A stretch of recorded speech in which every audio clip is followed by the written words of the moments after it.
दिल्ली से बड़ी खबर, जहां यूपी को लेकर बीजेपी की अहम बैठक। आज बीजेपी कोर कमेटी की बैठक होगी। सीएम योगी और दोनों डिप्टी सीएम शामिल होंगे।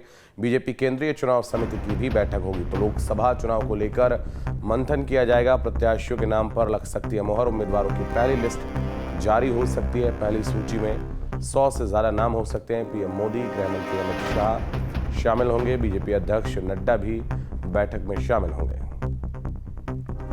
यूपी को लेकर बीजेपी की आज अहम बैठक होगी। बीजेपी कोर कमेटी की यह बैठक होगी। अमित चौधरी हमारे सहयोगी अधिक जानकारी के लिए इस वक्त हमारे साथ जुड़ रहे हैं। अमित, उत्तर प्रदेश को लेकर यह बड़ी बैठक दिल्ली में होने वाली है और बताया जा रहा है कि इस दौरान प्रत्याशियों की सूची का ऐलान भी हो सकता है। क्या अपडेट है?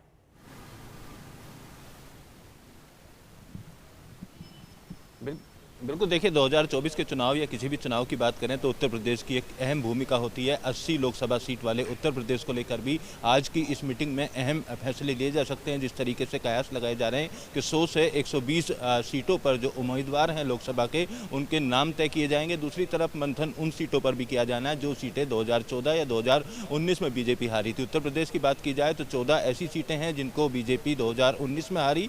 हालांकि 16 सीटें थी, 2 सीटें उपचुनाव के बाद जीत गई थी, उसमें आजमगढ़ और रामपुर की बात की जाए। लेकिन अब 14 सीटें जहां पर बीजेपी को शिकस्त मिली थी 2019 के चुनाव में, उनको किस तरीके से जीता जाए, किस तरीके से रणनीति बनाई जाए, उसी को लेकर आज एक अहम मीटिंग मानी जा रही है, जिसमें जेपी नड्डा सहित प्रधानमंत्री नरेंद्र मोदी, अमित शाह और उत्तर प्रदेश के मुख्यमंत्री योगी आदित्यनाथ, भूपेंद्र चौधरी सहित तमाम जो शीर्ष नेता हैं वो नेता यहाँ पर पहुंचेंगे। और बीजेपी मुख्यालय में उसको लेकर तैयारियां पूरी कर ली गई हैं। माना जा रहा है जैसे शाम को मीटिंग शुरू होगी और तकरीबन 2 से ढाई घंटे तक ये मीटिंग चलेगी। उसके बाद आज रात तक या तो 1 मार्च को यानी कल जो पहले उम्मीदवारों की सूची है वो सामने आ जाएगी। और इस सूची में, पहली सूची में ये भी बात बताई जा रही है कि प्रधानमंत्री नरेंद्र मोदी, अमित शाह या राजनाथ सिंह, इन बड़े नामों की सीटों का भी ऐलान किया जाएगा कि इस बार कौन कौन सी लोकसभा सीट से ये चुनाव लड़ेंगे। दूसरी तरफ जिस तरीके से पश्चिमी उत्तर प्रदेश में आरएलडी के साथ गठबंधन होने की बात बीजेपी के साथ सामने आई है, तो कौन कौन सी ऐसी सीटें होंगी जो गठबंधन में सहयोगी पार्टियां हैं बीजेपी की,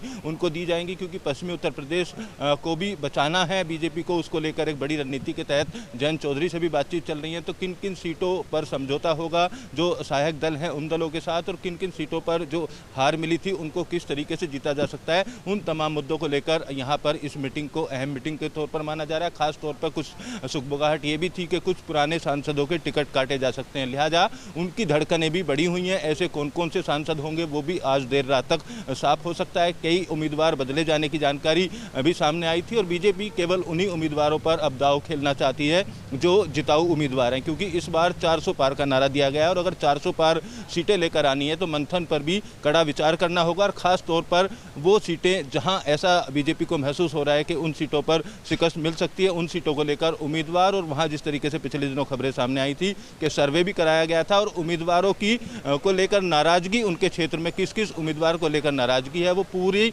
जो रिपोर्ट्स है वो इस मीटिंग में रखी जाएगी। और मीटिंग के बाद ये चीज़ साफ होगी कि इन 100 से 110 सीटों में कौन कौन प्रत्याशी इस बार कहां से मैदान में होंगे। और खास तौर से उत्तर प्रदेश पर नजर इसीलिए है कि 80 सीटें और यहां पर 80 की 80 सीटें जीतने का दावा तमाम बीजेपी के नेता करते हुए नजर आते हैं अपने बयानों में कि उत्तर प्रदेश की सभी 80 सीटें बीजेपी जीतेगी। और 80 सीटें अगर जीतनी है तो एक एक सीट पर कड़ा मंथन करना होगा। हालांकि काफ़ी पहले से ये मंथन शुरू हो चुका है, कई दौर की मीटिंग हो चुकी है। आज फाइनल इस मीटिंग को माना जा रहा है और इसके बाद जो पहली सूची है वो सामने आ जाएगी और उसके बाद एक के बाद एक सूची सामने आ जाएगी। बीजेपी मुख्यालय की बात की जाए तो मैं यहाँ मौजूद हूँ और कई ऐसे नेता अलग अलग उत्तर प्रदेश सहित अलग अलग राज्यों से यहाँ पर पहुँचे हैं जो खुद की दावेदारी पेश करना चाहते हैं। लोकसभा चुनाव के लिए टिकट मांग रहे हैं। ज़्यादातर लोकसभा सीट पर 1 से ज़्यादा ऐसे उम्मीदवार हैं जो टिकट अपनी चाह कर रहे हैं और दावा करते हुए भी यहाँ नजर आ रहे हैं। तो लोगों को उम्मीद है उनका नाम भी आज की सूची में शामिल हो सकता है। लिहाजा अमित, बहुत धन्यवाद आपका हमारे साथ जुड़ने के लिए, तमाम जानकारी के लिए बहुत शुक्रिया। तो